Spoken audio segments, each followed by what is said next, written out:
파일럿이라는 직업은요, 왠지 모르게 신뢰감이 있어요. 항상 침착하고 냉정하고 무언가를 책임지는 사람 같은 느낌이죠. 그날도 마찬가지였어요. 켄터키주 무하마드 알리 국제공항. 사람들이 분주하게 오가는 공항에서 한 남자가 게이트 쪽으로 걸어가고 있습니다. 깔끔하게 다려진 PSA 항공 파일럿 제복, 흠잡을 데 없는 자세, 잠시 뒤에 노스캐롤라이나 샬럿으로 가는 비행기를 조종할 파일럿 크리스천 마틴이었어요. 마틴은 파일럿이 되기 전에는 20년의 군 경력을 가진 전직 육군 소령이었고 평소에도 진중하고 책임감 강한 성격으로 주변 사람들에게 잘했습니다. 비행기 탑승 몇 분 전, 갑자기 비행기 안으로 경찰들이 들이닥칩니다. 무슨 일이야? 우리 비행기에 범죄자라도 있나 봐. 주변은 순식간에 소란스러워졌고 승객들의 표정은 심각해졌어요. 공항 한복판에서 사람들이 지켜보는 가운데 수갑을 차고 끌려나간 사람은 다른 사람도 아닌 조종석에 앉아 있었던 크리스찬 마틴이었습니다. 그것도 3중 살인사건의 용의자였어요. 동료들은 믿을 수가 없었습니다. 방금까지 같이 밥 먹고 매일 얼굴 보던 사람이 살인자라니 너무 소름 끼치지 않나요? 도대체 무슨 일이 있었던 걸까요? 오늘 이야기는요, 제가 지금까지 조사한 모든 사건 중에 가장 의문이 많이 들고 마음이 복잡했던 사건입니다. 조사할수록 정말 궁금하기도 했고 공식적인 문서 외에 관련 다큐, 책, 가족들, 이웃들, 예전에 검찰이나 변호사가 했던 발언들까지도 최대한 꼼꼼하게 살펴보고 이야기해드리는 거니까요. 여러분들도 끝까지 들어보시고 의견 같이 나눠주시면 정말 좋을 것 같아요. 참고로 이 사건에서 납득이 가지 않는 부분들도 있어서 디테일한 세부사항까지 말해드릴 예정이에요. 그래서 이야기가 평소보다 더 자세하고 긴 영상이 될 것 같습니다. 그럼 바로 오늘 이야기 시작해볼게요. 2015년 11월 19일 아침 8시 45분. 평소처럼 조용하고 평화로운 아침이었어요. 얼젯이라는 이 마을에 사는 농부가 읍내에 볼 일이 있어가지고 농장에서부터 차를 몰고 가고 있었어요. 근데 한쪽 시야에 자꾸 뭔가 걸리는 거예요. 그래서 운전하다가 옆을 딱 봤는데 저기 멀리에서 시커먼 연기가 솟아오르고 있었어요.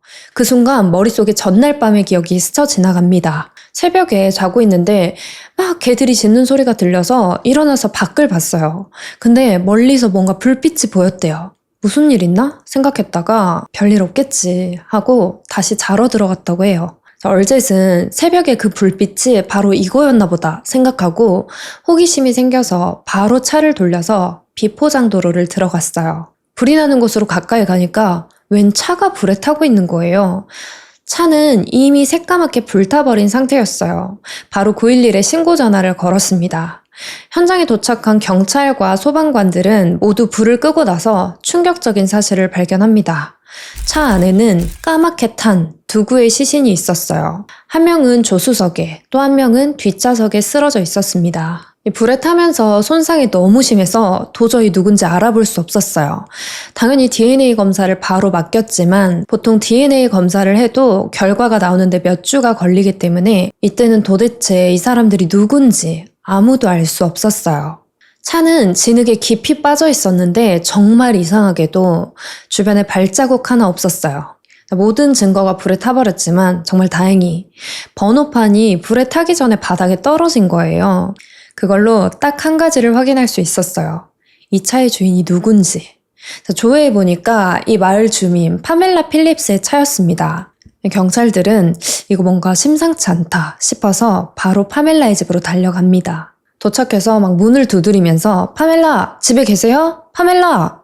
계속 불렀는데 아무 인기척이 없는 거예요. 허락 없이 집을 수색할 수는 없으니까 경찰은 바로 수색영장을 신청했고 허가가 떨어지자마자 집안을 샅샅이 뒤지기 시작했어요. 이 집에서 정말 무슨 일이 있었구나 확신하게 되는 순간이 옵니다. 마당 잔디에서 핏자국이 발견됐고 현관 뒤쪽에는 피 묻은 파란 방수포가 나왔어요. 경찰들이 방수포를 살펴보려고 딱 들었는데 그걸 치워보니까 거기에 지하실로 내려가는 문이 하나 있는 거예요. 마치 일부러 가려놓은 것처럼. 경찰들은 문을 조심스럽게 열고 계단을 내려갑니다. 그리고 그곳에서 피투성이가 된 켈빈을 발견해요. 켈빈은 파멜라의 남편이에요. 안타깝게도 이미 숨을 거둔 상태였습니다. 바로 전날 비가 많이 왔었는데 켈빈은 비옷을 입고 모자를 단단히 쓰고 있었어요. 아마 전날 집 밖에서 공격당했고 그 이후에 지하실로 끌려온 걸로 보였습니다. 부검 결과 켈빈은 여러 발의 총을 맞았고 얼굴과 다리에 심한 외상이 있었어요. 이 외상은 죽기 전에 발생한 거였는데 켈빈이 총에 맞고 심하게 구타를 당했다는 뜻이었어요. 이 지하실 계단에는 켈빈의 부러진 치아와 총알 파편도 발견됐고요. 불에 탄 키친타월과 나무들도 발견됩니다. 아마도 범인이 이 시신을 태우려고 불을 질렀다가 지하실 문이 닫히면서 불이 꺼진 것 같아요. 이 경찰들이 집을 더 뒤져보니까 부엌 쪽에서 파멜라의 머리카락 뭉치가 나왔고 마당에서는 피 묻은 휴대전화, 차고에서 소형 권총과 혈흔, 현관 옆 붙박이 책장 맨 윗칸에서는 켈빈의 휴대폰과 지갑이 발견됐습니다. 그리고 경찰들이 테이블 위에서 소환장 하나를 발견하는데요. 2주 뒤 크리스천 마틴의 군사재판에 증인으로 켈빈이 출석할 예정이라는 내용이었어요. 이 작고 조용한 마을에서 하룻밤 사이에 무려 3명의 주민이 살해당했습니다. 희생자 3명 모두 이 마을에 사는 마을 주민이었어요. 차 안에서 발견된 사람은 켈빈의 아내 53세 파멜라 필립스였고 나머지 한 사람은 63세, 바로 옆집에 사는 에드 댄서로였어요. 사망 원인은 모두 총살이었습니다. 누군가 이 3명을 총으로 쏴 죽이고 켈빈은 집에서 나머지 2명은 차로 옮겨서 통째로 불을 지른 거죠.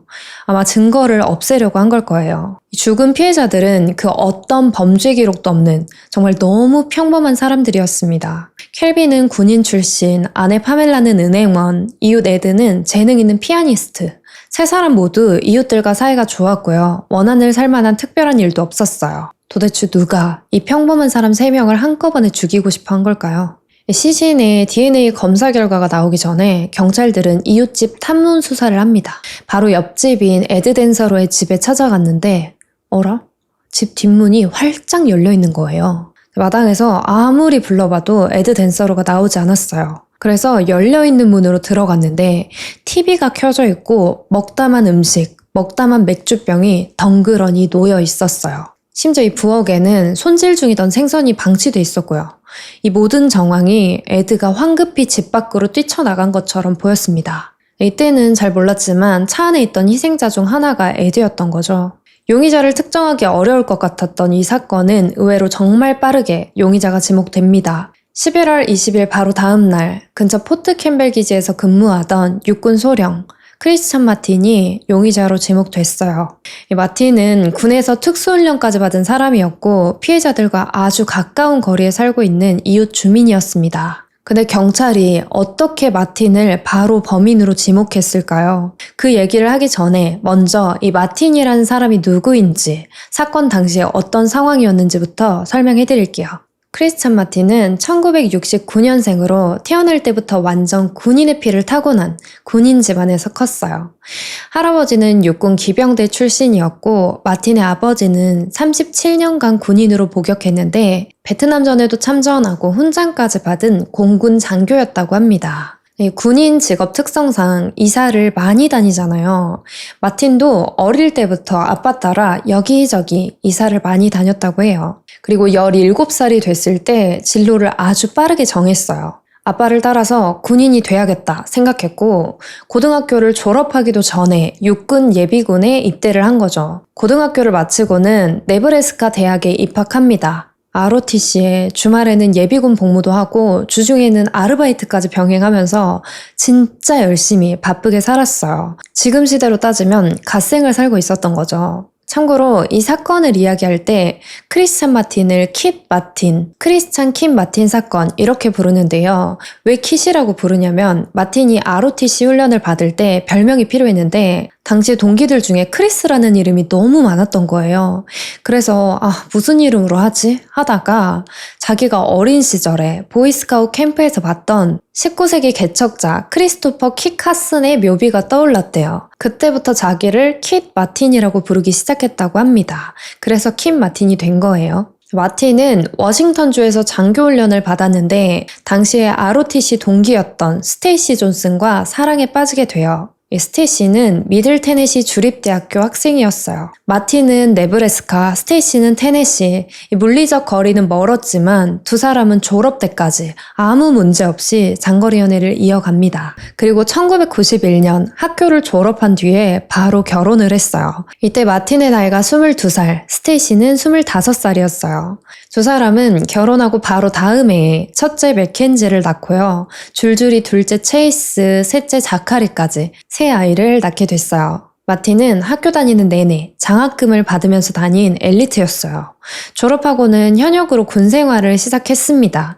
한 단계 한 단계 점점 진급하면서 육군 레인저가 되고 나중에는 자기의 진짜 꿈인 아파치 공격 헬기 조종사 자리까지 올라가게 됩니다. 원래 마틴이 진짜 되고 싶었던 건 군인보다는 조종사였다고 해요. 군 생활 동안 해외 파병제도 많이 갔고 훈장도 정말 많이 받았을 정도로 마틴은 자기가 있는 자리에서 최선을 다하는 사람이었어요. 현역 복무를 마치고 마틴은 에어 로지스틱스라는 회사에 입사합니다. 거기서 헬기를 배달하고 또 회수하는 일을 시작해요. 아내인 스테이시는 부동산 자격증을 준비하면서 동시에 육아로 대부분의 시간을 보내게 되는데요. 문제는 마틴의 일이 집을 너무 자주 비워야 한다는 거예요. 2주 연속으로 바깥에서 일하고 한 달에 며칠만 집에 들어올 수 있었어요. 몸이 멀어지면서 부부관계는 금이 가기 시작합니다. 스테이시 입장에서는 마틴이 그렇게 집에 못 들어오는 것 치고는 육아에 큰 도움을 주는 것도 아니었고 엄청난 돈을 벌어오는 것도 아니었기 때문에 혼자서 육아를 감당한다고 생각했나 봐요. 결국 스테이시가 마틴에게 이혼하자고 하면서 두 사람은 이혼을 하게 돼요. 근데 웃긴 건 이혼은 했지만 집이 팔리지 않아가지고 계속 같이 살았다고 해요. 어쨌든 이혼을 한 상태니까 마틴도 뭔가 마음이 적적하고 다른 사람도 만나고 싶었어요. 그래서 그 집에서 지내면서 온라인으로 사람을 찾고 데이트하기 시작합니다. 그리고 그때 조앤 허먼이라는 여자를 만나게 됐어요. 마틴도 이혼남이었고 3명의 자녀가 있었잖아요. 조앤도 복잡한 과거를 가진 여자였어요. 조앤에게도 3명의 자녀가 있었고요. 마틴을 처음 만났을 때 첫째가 겨우 7살이었습니다. 비교하자면 이 마틴의 첫째 자녀 맥켄지는 당시 12살이었어요. 이것도 많이 어리지만 어쨌든 조앤은 마틴을 처음 만났을 때 자기의 슬픈 과거 이야기를 들려줬습니다. 이 3명의 자녀가 있다고 했는데 첫째는 첫 번째 남편과 낳은 자녀였어요. 왜 이혼하게 됐냐 물어보니까 남편이 벌목을 하다가 사고로 목이 잘려서 사망했다고. 그리고 둘째와 셋째는 최근에 이혼한 카를로스 게라라는 남자와 낳은 아이들이었는데 이 나쁜 놈이 지금도 나를 스토킹하고 협박한다고. 심지어 우리 두 딸을 성적으로 학대하기까지 했다고 하면서 막 눈물을 흘리면서 지금 이 안 좋은 상황을 털어놨어요. 마틴은 완전 남자다운, 요즘 말로 표현해보면 테토남이었거든요. 그래서 조앤의 이야기를 듣고 나서 아니 뭐 이런 놈이 다 있어 이러면서 이 여자 내가 지켜줘야겠다고 생각했어요. 그래서 새로운 집을 렌탈합니다. 조앤에게 당장 그 주소가 노출된 집에서 나와라. 내가 집 렌트했으니까 이 집에서 아이들이랑 안전하게 살라고. 이때부터 월세도 받지 않았고요. 식비, 생활비까지 다 지원하기 시작합니다. 아니 근데 이 정도 능력이 있었으면 전부인인 스테이시랑 아이들한테 더 잘해주지. 아무튼 마틴은 결혼한 건 아니었지만 조앤에게 할 수 있는 모든 걸 해줬어요. 그렇게 잘 지내고 있었는데 점점 조앤에 대해서 이상한 부분이 생기기 시작했어요. 이 여자가 자꾸 거짓말을 하는 것 같은 거죠. 마틴에게 전 남편이 자기를 학대했다. 그리고 친아버지도 자기를 학대했다. 이렇게 자주 말했는데 그 이야기들이 이야기할 때마다 더 과장되거나 그전과 다르거나 앞뒤가 안 맞는 경우가 꽤 있었거든요. 마틴은 이 여자 좀 위험한 것 같다 생각하고 관계를 빠르게 정리합니다. 근데 헤어지고 며칠 뒤에 조앤이 다시 마틴에게 전화를 걸어요.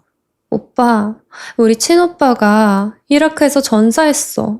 이러면서 자기 친오빠가 전쟁에서 죽었다는 거예요. 이 마틴은 자기가 군인이었기도 하고 얼마 전까지 그래도 사랑했던 여자니까 위로해주려고 후다닥 바로 조앤의 집으로 갔습니다. 그리고 어떻게 그날 이야기 나누고 좋았는지 다시 사귀게 됐어요. 2004년 12월 마틴은 결국 조앤과 결혼합니다. 그 전부터 계속 군으로 다시 복귀를 할까 말까 고민하고 있었는데 마틴은 결혼하고 나서 다시 현역으로 복귀를 결정했어요. 그리고 그 이후에는 1000시간 이상의 비행, 이라크로 3번이나 파병을 갈 정도로 위험한 임무들을 수행해 나가면서 군인으로서 나라에 헌신하고 또 거기서 만족하지 않았고요. 그 와중에 석사 과정까지 밟으면서 공부까지 하는 부지런함을 보였습니다. 이 마틴이 졸업할 무렵에는 계급이 소령이었어요. 소령 계급을 달고 나서 마틴은 켄터키주 포트 캠벨에 있는 101 공수사단에 배치됩니다. 그러면서 조앤이랑 같이 근처 이사할 집을 찾아보다가 펜브로크라는 작은 마을에 마음이 드는 집을 발견해요. 사건이 일어난 그 마을이에요. 이사할 집은 다 뜯어서 고쳐야 될 정도로 아주 오래된 주택이었어요. 근데 왜 이 집을 골랐냐? 대지가 무려 1800평이나 됐는데 가격이 저렴했거든요. 이 부부가 생각한 예산 안에 들어온 집이었던 거죠. 두 사람은 여기서 새로운 인생 2막을 시작하는 기분이 들었어요. 이사한 뒤에는 천천히 집을 고쳐나가면서 같이 집 외벽을 노랗게 칠하기도 했고요. 여기서의 생활은 안정적이었고 평화롭고 모든 게 너무 좋았습니다. 딱 하나 갈등의 원인이 되는 일이 있었는데 마틴이 첫 번째 부인 스테이시와 이혼하고 나서도 아이들을 공동 육아하면서 서로 친구처럼 좋은 관계를 유지하고 있었거든요. 조앤은 그게 너무 싫었어요. 마틴은 조앤이 그 문제로 뭐라 할 때마다 아니 진짜 그냥 애들 얘기만 하고 애들한테만 관심 있는 친구 같은 관계다 라고 설명했지만 조앤은 항상 이 부분이 불만이었어요. 그전에는 마틴이 일 때문에 집을 자주 들어오지 않았잖아요. 이렇게 오래 붙어있던 적이 많이 없었는데 펜브로크에 이사 온 뒤로는 거의 매일매일 보다 보니까 서로의 다른 점이 너무 선명하게 드러나는 거죠. 싸움은 날이 갈수록 잦아졌고 언성을 높이는 일도 많았어요. 이제는 아이들이 있어도 소리 지르면서 싸우기도 하고 정말 점점 부부관계가 틀어지고 있었습니다. 하지만 매일매일이 전쟁이었던 건 아니었어요. 두 사람은 이사하고 꽤 빠르게 이 마을에 적응하는데요. 이웃들과도 금방 친해졌습니다. 마을이 작다 보니까 이웃 사람들이 어떻게 사는지 서로 관심도 많고 자주 드나들기도 하고 그래요.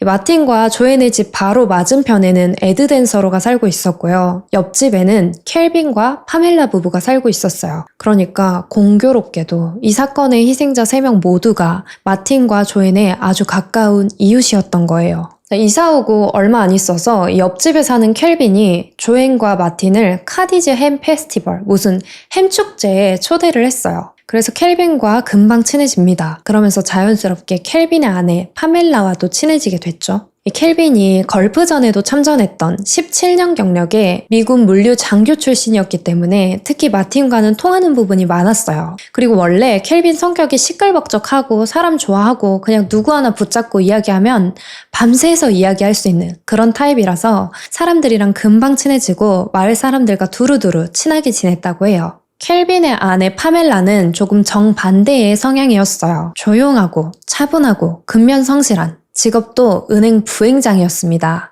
두 사람에게는 매시라는 아들이 한 명 있었고요. 아들은 루이빌에서 살고 있었기 때문에 당시에 이 집에는 켈빈과 파멜라만 살고 있었어요. 자, 그리고 앞집에 사는 에드와 켈빈이 또 절친입니다. 저녁이 되면 마당에 모닥불을 피워놓고 기타 치고 노래 부르고 맥주 마시고 그렇게 새벽까지 놀기도 하는 낭만 있는 친구들이었어요. 이 켈빈이 마틴과 친해지고 나서 에드에게도 마틴과 조앤을 소개했어요. 두 사람은 그렇게 이 마을에 자연스럽게 스며들면서 이웃들과 좋은 관계를 유지하고 있었습니다. 그런데 조앤은 하루 종일 집에 있고 마틴은 출근을 하잖아요. 어느 순간부터 이 조앤이 켈빈의 집에 너무 자주 가는 것 같은 거예요. 참고로 이 파멜라도 은행에서 늦게까지 일했기 때문에 켈빈도 집에 혼자 있는 시간이 많았습니다. 하루는 마틴이 아니 켈빈 집에 너무 자주 드나드는 거 아니야? 라고 물었더니 조앤이 아니야. 그냥 얘기 좀 하고 사격 수업 좀 받는 거야. 이렇게 말하면서 대수롭지 않게 넘겼어요. 아니 근데 조앤이 웃긴 게 조앤은 마틴이 전 부인이랑 애들 얘기만 해도 불같이 화를 내면서 자기는 생판 남이랑 붙어 다니면서 걱정하지 말라고 말하고 있는 거예요. 아무튼 이때 조앤이 켈빈에게 받았다고 하는 그 수업이 찾아보니까 컨실드 캐리 클래스였어요. 이 미국 주마다 법이 달라서 총을 숨겨서 휴대하는 게 가능한 주도 있지만 대부분은 허가를 받아야 하거든요. 그 허가를 받으려면 이런 교육을 수료해야 하고요. 켈빈은 자기 집 뒷마당에 사격장을 만들어서 그 수업을 했는데 조앤이 바로 그 수업을 듣고 있던 겁니다. 그리고 나중에 중요한 포인트가 되는데 이 수업에서 사용한 권총이 크리스찬 마틴 명의로 등록된 총기였어요. 이 펜브로크가 정말 작은 마을이잖아요. 저는 초등학교 때까지 진짜 이 펜브로크만큼 작은 시골 마을에서 살았거든요. 이런 작은 마을은 소문이 도시보다 정말 빠르게 퍼집니다. 그리고 사람들이 서로에게 관심이 너무 많아요. 진짜 뭐하고 사는지, 요즘 무슨 일이 있는지 마을 사람들이 다 알아요. 이 시기에 마을에서 무슨 소문이 돌기 시작하냐면 조앤과 켈빈이 너무 붙어 다닌다고. 이런 소문이 돌기 시작했어요. 마틴도 두 사람의 불륜을 이때부터 의심하기 시작합니다. 2012년 9월 5일 이날 조앤과 마틴이 크게 싸우게 되는데요. 이 부부싸움을 하고 마틴은 조앤에게서 완전히 정이 떨어져 버렸어요. 더 이상 조앤이 바람을 피우든 뭘 하든 신경 쓰고 싶지 않았고 그냥 이혼하고 싶어졌어요. 무슨 일이 있었냐면 이 마틴이 자기 첫째 딸 맥켄지와 점심 약속을 잡았는데 그걸 조앤이 알게 됐어요. 맥켄지가 19살이 되면서 최근에 테네시주에 있는 학교로 전학을 왔는데 거기가 펜브로크랑 30분 정도밖에 안 되는 거리였거든요. 그래서 당시에 맥켄지가 아빠의 집, 그러니까 조앤과 조앤의 자녀가 함께 살고 있는 펜브로크 집에 머물고 있었어요. 아무튼 이런 상황에서 조앤은 마틴과 맥켄지가 자기만 쏙 빼고 둘이 점심 약속을 잡았다는 사실에 너무 화가 났습니다. 도대체 왜 나한테 말도 없이 둘만 밥을 먹냐부터 시작해서 마틴은 너는 나랑 맨날 상의 없이 인테리어하고 돈을 펑펑 쓰지 않냐. 조앤은 너 스테이시랑 통하는 것도 짜증난다고. 너네 애들 얘기만 한다고? 나 그 말 안 믿어. 이러면서 그동안 부딪혀왔던 모든 문제들에 대해서 이야기하면서 점점 싸움이 격해졌어요. 마틴은 됐어 그만해. 이러면서 2층으로 올라가서 찬물로 샤워를 했고요. TV 앞에 앉아서 마음을 가라앉히고 있었어요. 근데 조앤이 화가 안 풀렸는지 갑자기 2층으로 쪼르르 올라오더니 대답해보라고, 말하라고 하면서 계속 언쟁을 이어갔습니다. 그 순간 마틴은 결심했어요. 이 여자랑 못 살겠다. 이건 아니다. 그래서 조앤에게 이혼하자고. 나 진짜 너랑은 도저히 못 살겠다고 말해요. 조앤이 아니? 너 나랑 이혼 못해. 이혼하면 내가 너 커리어 싹 다 박살내버릴 거야. 네 인생도 끝내버릴 거고 난 그 방법을 알고 있어. 두 사람의 부부싸움을 자녀들이 방에서 고스란히 듣고 있었습니다. 옆방에 있던 맥켄지도 이 말을 들었던 걸 똑똑히 기억하고 있었어요. 조앤은 상관들한테 너가 나 학대했다고 말할 거야. 가정폭력이라고 다 폭로할 거야. 이렇게 협박했어요. 마틴이 군인이었기 때문에 가정폭력 혐의는 치명적이었거든요. 마틴은 당당하게 경찰 불러. 너 학대당한 거면 신고해. 근데 이 말이 끝나기도 전에 조앤이 이미 911에 전화를 걸고 있었어요. 가정폭력이요. 제 남편 신고할게요. 남편분이 어떻게 했나요? 제 머리를 손가락으로 찌르고 얼굴 가까이에서 소리 지르고 계속 위협하고 있어요. 마틴은 이게 사실이 아니었기 때문에 어디 한번 해봐 이러면서 지켜보고 있었어요. 조앤은 신고 전화를 끊고 나서 자기 자녀 엘리아한테 가서 이따 경찰 오면 아빠가 엄마 때린 거 봤다고 말해. 알았지? 이렇게 시킵니다. 실제로 맥켄지가 이걸 보고 나중에 증언을 해요. 물론 조앤은 이걸 계속 부인했습니다. 얼마 안 있어서 보안관인 에디 프라이가 도착해요. 프라이가 오자마자 조앤이 저 사람이 또 나를 죽어라 때렸어요. 프라이가 어디 맞았죠? 조앤은 관자놀이랑 머리통 맞았다고. 근데 프라이가 아무리 플래시로 이렇게 비추고 상처를 찾아보려고 해도 상처가 안 보이는 거예요. 어디요? 여기요? 지금 만지면 아프세요? 조앤은 여기 안 보이시냐고. 저희 애들이 저 맞는 거 다 봤으니까 애들한테 물어보세요. 라고 해요. 프라이가 엘리아한테 가서 혹시 엄마 아빠가 싸웠니? 아빠가 엄마를 때리는 걸 봤니? 라고 물어봤는데 엘리아가 아니요. 엄마가 아빠한테 소리 질렀어요. 아빠는 엄마 안 때렸어요. 라고 합니다. 프라이는 다시 한번 거짓말하면 안 돼. 정말 아빠가 엄마 안 때렸어? 네, 안 때렸어요. 프라이가 객관적으로 봤을 때 맞은 흔적이 보이지 않았고 아이들도 아빠가 때리는 거 못 봤다고 했기 때문에 아무런 조치도 취할 수 없었어요. 프라이는 가기 전에 조앤이 가정폭력을 당했다고 신고했으니까 보호명령 신청할 거냐고 물었고 조앤은 안 하겠다고 말했어요. 그리고 가정폭력 피해자 보호소인 더 생추어리에 가도 된다 이런 제안도 했는데요. 조앤은 이것도 거절합니다. 결국 이날 보안관은 그냥 돌아갈 수밖에 없었어요. 그리고 마틴은 더 이상 이 집에 같이 있고 싶지 않아서 자기 딸 맥켄지를 데리고 호텔로 가버렸습니다. 참고로 이날 프라이가 마틴에게 집에 총 있냐고 무기를 안전하게 보관할 필요 있는지 물어봤어요. 마틴은 하나 빼고 나머지 총은 다 침실 금고에 있는데 하나는 조앤 차에 있다고 설명했습니다. 프라이는 그 총도 가져와서 금고에 넣으라고 말했어요. 그래서 결국 모든 총이 금고에 보관되게 됐어요. 마틴과 맥켄지가 호텔로 떠나버리고 그 집에 조앤의 가족들만 남았는데 그날 저녁에 조앤이 마음이 바뀌었는지 갑자기 더 생추얼이 가정폭력 보호소에 전화해서 아이들이랑 지금 가겠다고. 총이 전부 금고에 들어가 있어서 나를 지킬 방법이 없다. 나 너무 무섭다. 라고 말합니다. 그리고 바로 다음 날에는 긴급 보호명령을 신청해요. 진술서에는 이렇게 써 있었어요. 마틴은 제가 경찰에게 사실을 말하면 해치겠다고 위협했습니다.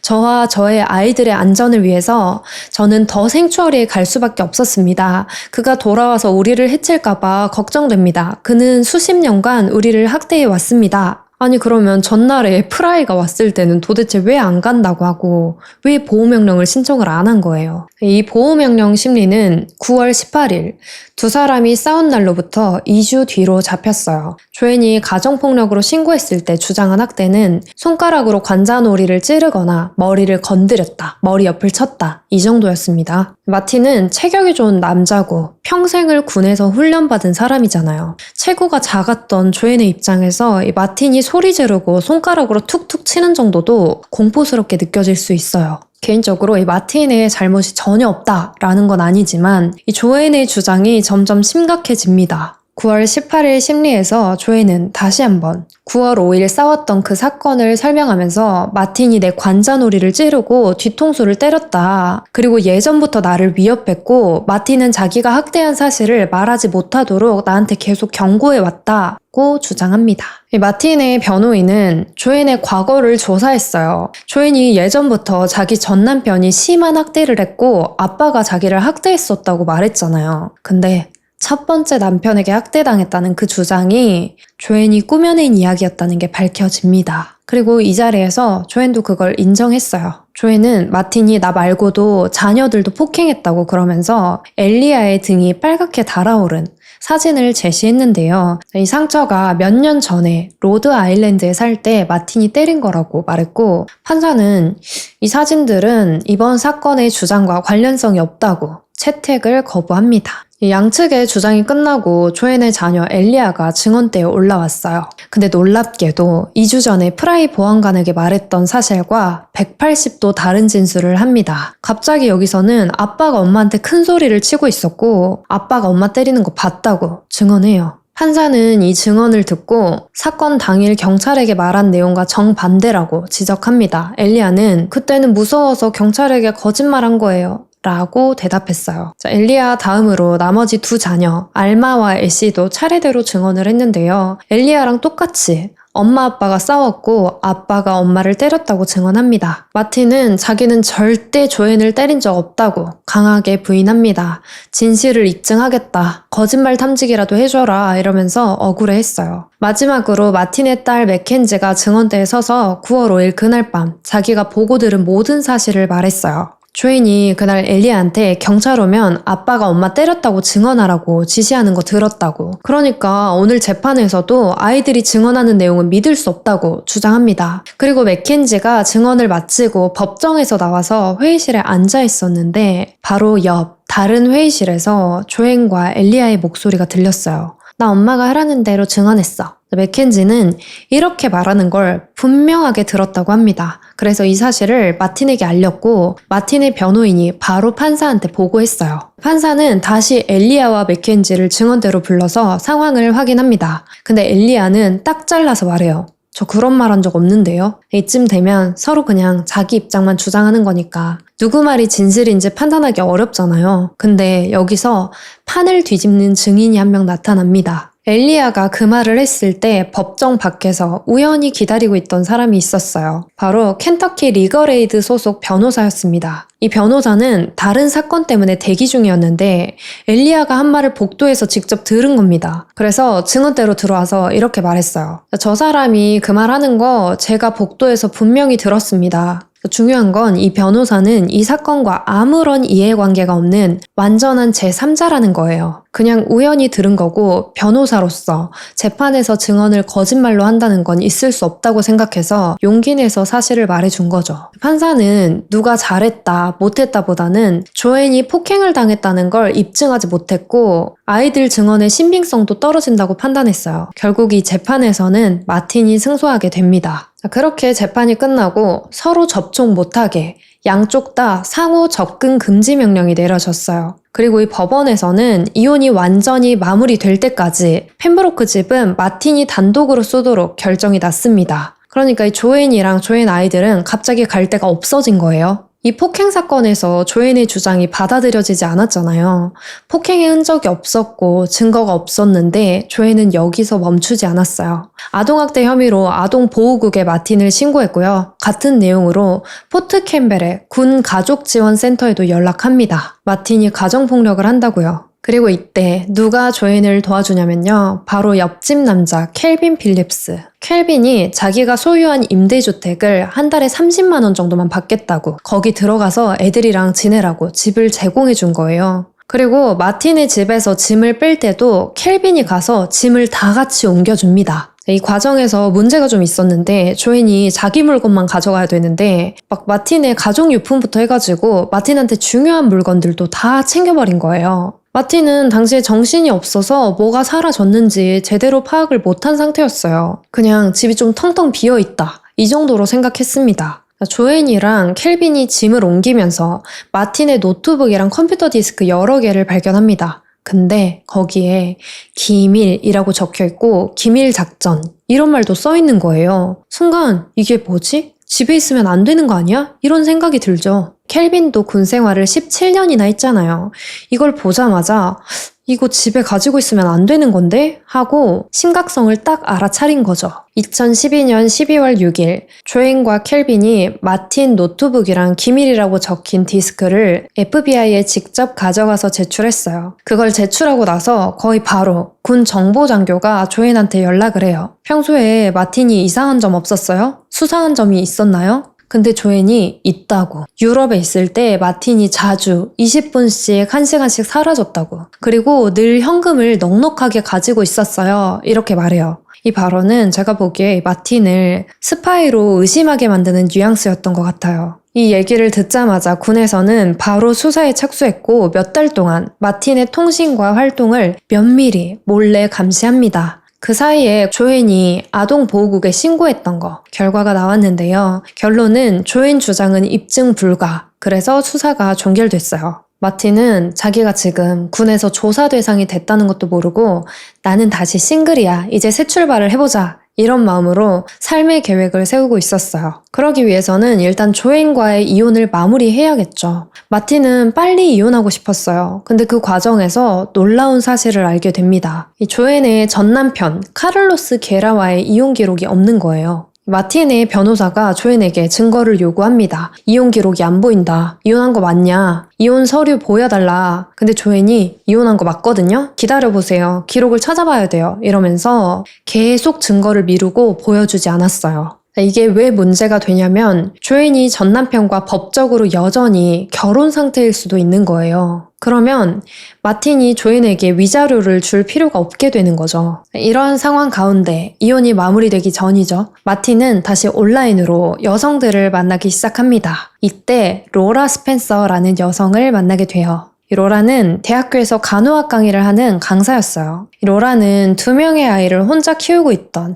싱글맘이었습니다. 서로의 처제가 있다 보니 두 사람은 조심스럽게 데이트를 시작했고 한 6개월쯤 만나보니까 서로 이 사람 정말 괜찮다 이런 확신이 들었어요. 그래서 자녀들에게 서로를 소개했고 로라도 펜브로크에 있는 마틴의 집으로 이사하게 됩니다. 이 시점에는 마틴도 군에서 조앤이 고발한 내용으로 자기를 조사하고 있다는 사실을 알고 있었어요.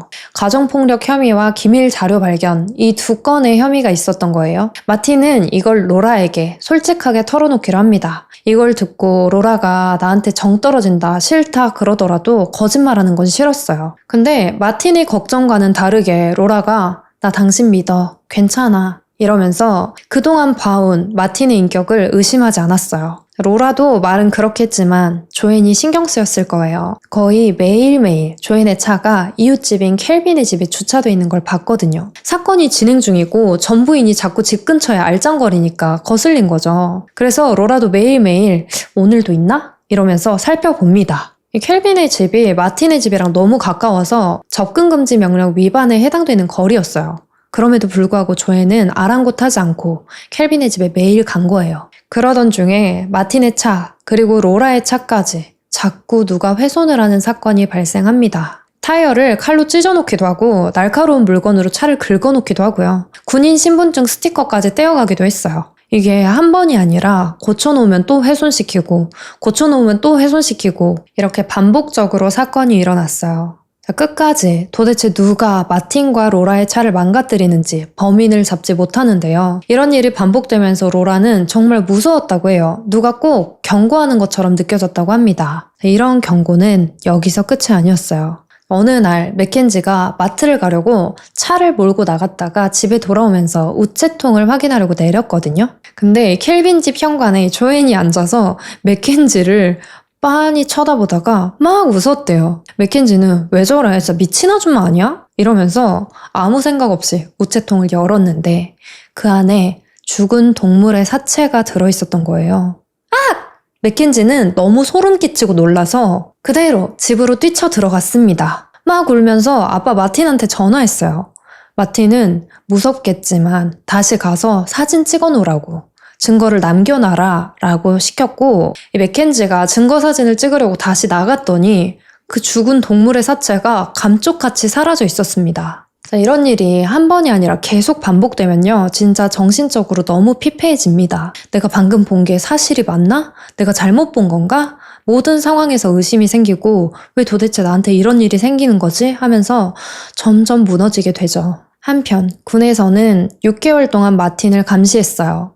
그리고 마틴에게 당신은 지금 기밀정보 불법 소지 및 보관 혐의로 수사받고 있습니다 하면서 연락했습니다. 마틴은 당당하게 1초도 망설이지 않고 변호사도 없이 조사실로 들어갑니다. 3시간이 넘도록 신문을 받았고요. 모든 질문에 빠짐없이 답했어요. 그리고 집 수색도 해보라고 하면서 문도 스스로 열어줬습니다. 마틴이 왜 이렇게 당당하냐? 마틴의 주장은 이래요. 군 생활을 하면서 이사가 잦았잖아요. 독일에서 미국으로 돌아올 때 조앤이 이사를 도왔었는데 그 기밀 자료를 조앤이 실수로 아니면 고의로 챙겨왔을 거라고 주장하는 거죠. 마틴은 자신이 있었어요. 나는 절대로 고의로 그걸 챙긴 적도 없고 그게 집에 있는지도 몰랐다. 조사관이 신문 막바지에 이렇게 묻습니다. 그럼 거짓말 탐지기 할 수 있습니까? 마틴은 바로 대답했죠. 좋습니다. 하죠. 그리고 연속으로 바로 3시간 동안 수십 가지 질문을 받았습니다.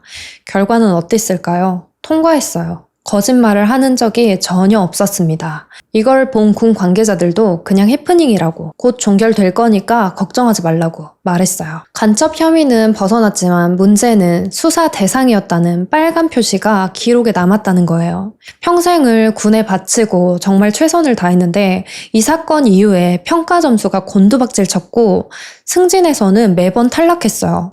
마틴은 정말 너무 억울하다고 여러 곳에 편지를 보냅니다. 군 고위 법률 고문도 끝난 문제니까 모든 혐의를 취하하라고 의견을 냈는데요. 문제는 당시 기지 지휘관 마크 스테머 준장이 이걸 무시합니다. 혐의를 취하하는 대신에 군법 제15조 장교가 군 위반자를 재판 없이 곧바로 처벌할 수 있게 하는 조항 이걸 밀어붙여요. 벌금, 급여 삭감, 최대 60일의 제한 처분 이 정도의 징계이긴 한데요. 마틴에게는 이게 치명적이었습니다. 한 번이라도 이걸 받게 되면 승진, 특수임무 이런 게 다 물 건너가거든요. 군에서는 마틴에게 2가지 선택지를 제시했어요. 아까 말한 군법 제15조 이 절차를 받아들이고 스테머 준장이 단독으로 판단하게 두던지 아니면 군사재판을 요청해서 동급 장교들로 구성된 판정단에게 맡기던지 마틴은 이때 변호사랑 상의를 했어야 됐어요. 유능한 변호사라면 무조건 군사재판 하지 말라고 했을 텐데 마틴은 그 자리에서 군사재판 하겠다고 결정해버립니다. 군사재판에서 유죄가 나오게 된다면 감옥에 갈 수도 있고 군에서 쫓겨날 수도 있고 여러 가지로 더 큰 처벌을 받을 수 있는 상황이었어요. 심지어 이 재판에서 단순히 기밀 자료 보관 이 사건뿐 아니라 아동학대, 성추행, 성폭행 혐의까지 수사가 진행된 거예요. 아니 갑자기 그전에 언급도 없었던 혐의들까지 새로 생겼죠. 조앤이 계속 새로운 혐의와 주장을 덧붙이고 있었거든요. 예전에 긴급 보호 명령에서 이 엘리의 등 상처라면서 제출했던 그 사진 거부됐었잖아요. 근데 그 사진을 이 군사재판에 또 제출합니다. 그리고 이렇게 주장했어요. 마틴은 상습적으로 우리 아이들을 폭행했습니다. 얼굴을 때리고 목을 졸라서 기절시키고 심지어 죽이겠다고 협박하기도 했어요. 제가 싫다는데도 저를 강간했고 저는 정상적이지 않은 성폭행을 당했습니다. 조앤의 주장은 갈수록 심해지고 충격적으로 변하고 있었어요. 이 조앤의 새로운 주장에는 마틴이 딸을 3층 발코니 난간에 매달고 웃으면서 위협한 적도 있다고, 그리고 채찍이나 대나무 같은 걸로 아이들을 때렸고 자기가 벌거벗은 상태로 우리 여자아이들이랑 목욕을 즐겼다고, 또 엘리아를 주먹으로 쳐서 안경이 날아갔는데 그 안경을 발로 밟아서 부셔버렸다고 주장하기도 했어요. 조앤의 이야기만 들으면 진짜 마틴은 감옥에 가야 돼요. 이 주장이 사실이라면 마틴과 함께한 그 세월이 아이들은 정말 지옥이었을 거예요. 문제는 이건 다 조앤의 주장이잖아요. 이전부터 조앤은 단 한 건도 자신의 주장에 대해 입증하지 못했습니다. 군 법무관 수사관들은 사실 여부를 조사하기 위해서 조앤의 세 아이를 불러서 인터뷰합니다. 그리고 이날 조사에서 아이들은 이전과 다른 새로운 주장을 하기 시작했어요. 성추행, 성폭행은 물론이고 아빠가 지하실에 묶어서 주먹으로 배를 친 적도 있다 그러고, 집안일을 제대로 하지 않으면 마틴이 폭력적으로 변했다, 이런 새로운 폭행 사실을 진술했습니다. 이 진술에는 치명적인 문제가 하나 있었어요. 조사를 할 때는 한 사람씩 인터뷰를 해야 제대로 된 진술을 하는지 사실 여부를 확인할 수 있는데, 이 세 아이가 같은 방에서 동시에 조사를 받았다는 사실이에요. 이건 조사 절차상 위반 사항이었습니다. 특히 아동의 경우에는 반드시 개별적인 조사가 이루어져야 합니다. 그리고 당시 마틴의 여자친구인 로라에게도 인터뷰를 요청했어요. 인터뷰의 명목은 안전점검이었습니다. 마틴이 위험한 사람이니까 로라의 현재 상태는 괜찮은지 체크한다는 거죠. 이 인터뷰가 로라는 불쾌했다고 해요. 왜냐면 자꾸 은근슬쩍 혹시 마틴이 당신에게도 폭력적인 모습을 보인 적이 있나요? 이러면서 마틴이 폭력적이라는 말을 듣고 싶어 했고, 전혀 아니라고 계속 말해도 어떤 여자들은요, 학대당하면서도 그게 학대인지 모를 때도 많아요, 로라. 이러면서 너 지금 학대당하고 있는 거야. 근데 너가 모르는 거야. 이렇게 은근슬쩍 가스라이팅을 했어요. 로라는 제 직업이 간호사입니다. 저는 학대 징후를 알아차리는데 능숙한 사람이에요. 이전의 결혼 생활에서 저는 오랫동안 언어적 학대를 겪었고요. 우리 아이들 다시는 그런 상황에 놓이게 하지 않겠다고 다짐했어요. 마틴은 그런 사람 아니에요. 라고 단호하게 말했습니다. 참고로 이 수사관들이 마틴의 집을 수색했을 때 채찍이나 대나무 막대기 이런 무기는 아무것도 찾을 수 없었어요. 그 다음으로 수사관들은 누구를 조사했을까요? 첫 번째 부인인 스테이시, 그리고 세 자녀를 조사합니다. 첫째 맥켄지는 마틴과 살고 있었잖아요. 수사관들에게 우체통 속에서 발견한 그 죽은 동물 사건을 이야기하면서 나를 보고 조앤이 웃고 있었다고, 그 여자는 자기 친자식들에게도 감정적으로 학대했다고 말했어요. 그리고 이 마틴에게 아들이 하나 있었는데요. 그 아들이 특히 조앤을 싫어했습니다. 경찰들이 아빠랑 조앤에 대해서 물어봤을 때 아빠가 그 여자랑 결혼한 이후로 저는 아빠 집에 가는 거 그만뒀어요. 그 여자는 상습적인 거짓말쟁이에요. 저에 대해 말도 안 되는 얘기를 꾸며내서 문제를 만들고 아빠가 우리랑 시간을 보내면 꼭 싸움을 걸었어요. 그래서 아빠를 자주 못 봤고 솔직히 그 여자 완전 미친 사람 같아요. 같이 있으면 손해만 남을걸요? 이렇게 아주 강하게 말했습니다. 전부인인 스테이시도 마틴을 두둔했습니다. 조앤이 퍼뜨린 그 악의적인 거짓말, 그리고 날조된 이야기들이 너무 심각합니다. 결국 마틴을 사랑하는 사람들로부터 고립시키는데 성공했다고 볼 수 있죠. 조앤은 끊임없이 문제를 만들고 거짓말했고요. 거짓말한 목록은 정말 셀 수 없을 정도예요. 한 가지 제가 말씀드릴 수 있는 건 마틴은 정말 훌륭한 아버지라는 겁니다. 그는 절대 어떤 아이도 학대하지 않아요. 육체적으로든 정신적으로든 성적으로든 절대 그럴 일 없습니다. 아이들에게 손 한 번 댄 적 없는 훌륭한 인품을 가진 마틴이 조앤을 만나면서 180도 변한 걸까요? 조앤이 끊임없이 혐의를 추가해서 마틴에게 추가된 혐의만 13건이었어요. 강간, 아동학대, 아동성추행. 마틴은 단 한 가지도 납득할 수 없었고 모든 혐의를 부인했습니다. 자, 처음에는 어차피 사실이 아니니까 재판에서 질 일이 있겠어? 라고 생각했던 마틴은 상황이 심각해지고 있다는 걸 깨달았어요. 그래서 사설 탐정인 메리 마틴스를 고용합니다. 이 탐정은 조앤과 켈빈 두 사람의 과거를 파헤치기 시작했어요. 자, 변호인들이 찾아봤을 때 이 조앤 전 남편 카를로스 게라 이혼 내역이 없었다고 했잖아요. 그래서 이 탐정은 카를로스 게라를 가장 먼저 찾아가요. 그리고 조앤과의 결혼 생활이 어땠는지 물었는데 게라는 이렇게 말했어요. 제가 어느 날 집에 돌아오니까 그냥 다 사라져 있었어요. 집안의 물건도 아이들도 아내도 한마디 말도 없이 떠났고 그날 이후로 저는 아이들을 한 번도 보지 못했습니다. 도대체 왜요? 게라는 당시 자기가 미국 시민이 아니었는데 조앤이 양육권이나 면접권 이런 거 요구하면 너 신고해서 추방시킬 거라고 협박했다고 해요. 탐정은 그럼 두 사람이 이혼한 건 맞냐고 지금 법적으로 어떤 상태냐 물었어요. 근데 놀라운 사실, 법적으로 두 사람은 여전히 부부 사이였습니다. 그러니까 헤어지자 하고 지금까지 한 번도 본 적 없지만 법적으로는 부부인 거예요. 이 말은 조앤이 마틴과 결혼한 거, 그게 위법이자 중혼에 해당한다는 뜻입니다. 이 중혼은 배우자가 있는 사람이 다른 사람과 법적으로 결혼하는 행위를 말하는데요. 중혼을 하면 혼인 취소 사유에 해당되기도 해요. 이 충격적인 사실을 밝혀낸 뒤에 탐정 메리 마틴스는 조앤과 켈빈의 관계를 뒷받침하는 증거도 찾아냈어요. 이 마을 주민 2명이 조앤과 켈빈이 성관계하는 걸 목격했다고 해요. 그중 한 사람은 경찰서장이었습니다. 마틴과 조앤이 공식적으로 별거하기 전에 일어난 일이에요. 경찰서장이 켈빈네 창고에서 뭐 좀 꺼내려고 들어갔다가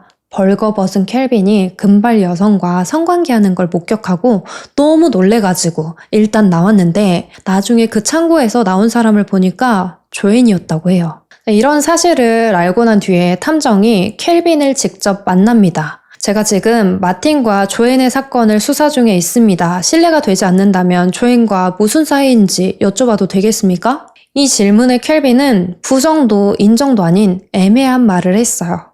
그러면서 저는 그냥 조앤을 돕고 있어요 라고 했습니다. 탐정은 다시 물어요. 옆집에 살면서 그동안 마틴이 자녀들을 폭행하거나 학대하는 거 목격한 적 있나요? 에? 아니요. 근데 엘리아가 딱 한 번 마틴이 자기를 학대했다고 말한 적은 있었던 것 같아요. 그럼 조앤이 당신에게 마틴이 아이들을 성추행했다고 말한 적은요? 그런 말 들어본 적 없는데요. 조앤이 강간당했다는 이야기는요? 아니요. 조앤이 맞았다는 이야기는 들은 적 있나요? 아니요. 켈빈이 조앤이랑 같이 마틴의 노트북이랑 기밀 자료를 발견한 사람이잖아요. 그래서 곧 다가오는 마틴의 군사재판에서 검찰 측 핵심 증인이 될 예정이었거든요. 탐정이 당시에 켈빈과 한 이 대화를 녹취했었는데 이걸 자꾸 들어보니까 켈빈의 증언을 오히려 마틴에게 유리하게 사용할 수 있을 것 같다는 판단이 들었어요. 이 대화가 다 녹음되어 있으니까 재판에서 갑자기 조앤 편 들면서 딴소리하면 그 모순을 바로 지적할 수 있는 거잖아요. 마틴의 변호팀은 켈빈의 증언이 오히려 마틴에게 유리하게 작용할 거다라고 판단하고 켈빈을 소환장으로 불러냅니다. 이렇게 하면 군사재판에 반드시 출석해야 한다고 해요. 군사재판도 정식 재판이 시작되기 전에 예비심리와 같은 비슷한 절차가 있어요. 이때 증거를 검토하면서 정식 재판으로 갈지 말지 결정하는 거거든요. 이 심리는 2014년 7월에 열렸습니다. 이 심리에서 아동 성추행 혐의는 기각됐어요. 아직 성폭행, 아동학대, 기밀문서 부당 보관 혐의 이렇게는 남아있는 상태인 거예요.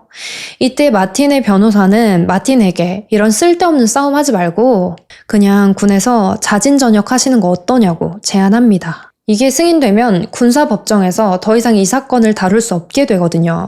마틴은 평생을 군에 바치다시피 살았고 군대를 떠난다는 게 마치 자기가 지는 것 같이 느껴졌지만 혹시라도 군사재판에서 지게 된다면 군대를 포기해야 될 수도 있고 이미 많이 지쳐버렸기 때문에 결국 사직서를 제출했어요. 근데 처음에 이 사건 혐의 취하 안 해주고 군법 제15조 조항을 밀어붙였던 그 마크 스테머 준장 기억나시죠? 이번에도 아니 너 혐의 너무 심각해. 절대 너가 원하는 방식으로 못 나가게 할 거야. 이러면서 사직서를 철회시켰어요. 결국 마틴은 재판을 진행할 수밖에 없게 됐습니다. 일주일 뒤, 이번에는 마틴 쪽에서 조앤을 고소했어요. 중혼 혐의로 기소됐는데요. 조앤이 최근에 법정에서 카를로스 게라와 이혼했다고 선서까지 하고 말했었는데 그게 거짓말이었다는 거잖아요. 곧 하게 될 군사재판에서 조앤은 스타 증인이었는데 중혼 혐의로 인해서 조앤의 말의 신빙성이 떨어지게 된 거죠.